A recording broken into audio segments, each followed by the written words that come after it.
Hello viewers, my name is Yomi Kasali. I'd like to share my thoughts with you today, but before that, I'm doing this very brief 2-3 minutes telecast to invite you to our church in Abuja and at 3J's Hotel. I'll be preaching on Sunday the 14th of October, this coming Sunday.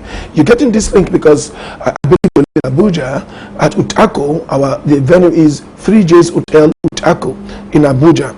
And for those of you that are friends and of course family members, kindly tell them to come and be with us from 9 o'clock in the morning. I'll be preaching on salt, sugar, or sugar salt solution, ORL. I'm sure you know that. Mothers understand that. Young babies know that possibly. Maybe they don't.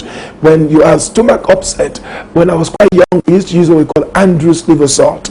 And then my late father and my mother would give me that solution. And then every time I would constipate or have stomach upset, I take Andrew's liver salt. I'm sure it's still out there today.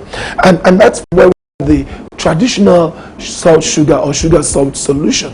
But you know that's biblical. Bible says in Matthew's Gospel, the 5th chapter, verse 13, you are the salt of the earth. When Jesus said that, what did he have in mind? Do you know the traditional role of a salt is to season things, while sugar sweetens things. Unfortunately for us, Nigeria is in this predicament.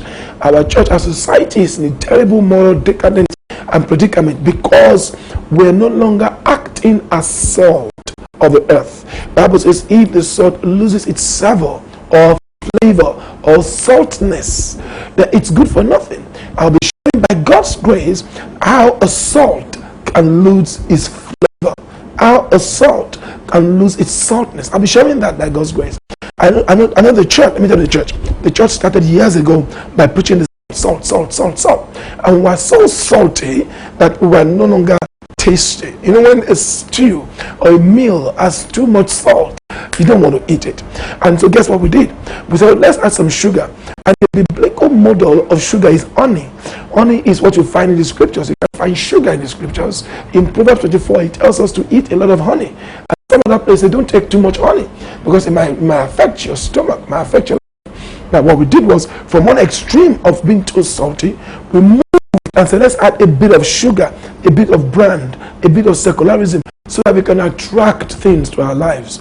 Let me tell you something that salt does. You have hands or worms in a place and you put a little bit of salt, it dispels them. When you put sugar somewhere, it attracts certain hands. They come there, or sugary stuff. I'll be sharing deep revelation from the scriptures on what and where the church has missed it. My view is that we have quite a lot of Christians in this nation, yet a lot of immorality, a lot of injustice, a lot of oppression, dastardly acts. Look at what happened a few days ago at Uniport. The 4 killings of those young men at Uniport. That was a very horrible, barbaric, dastardly act.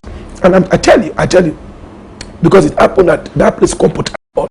Most of those people that are Christians, or at least religious people, they go to church. And so there's something wrong with what we're preaching and teaching in church. If people, this did not happen in Maduguri, it happened somewhere in Sokoto State, we will say, oh, the Muslims are barbaric. Wait a minute, this action started where? Happened where? In Port Harcourt. And for me, that's quite amazing, and it's something we should think about, that we can brutalize in a barbaric manner, and we're like animals and beasts, and deal with human beings like that. There's something wrong with what we're preaching. There's something wrong with the kind of Christians we're breeding. There's something wrong with our society. There's something wrong with our communities everywhere. There's something wrong. We have to fight it. But for me, I'll be preaching more on salt sugar solution on Sunday. Please come there. I have a feeling God will touch you and God will bless you. Thank you. God bless.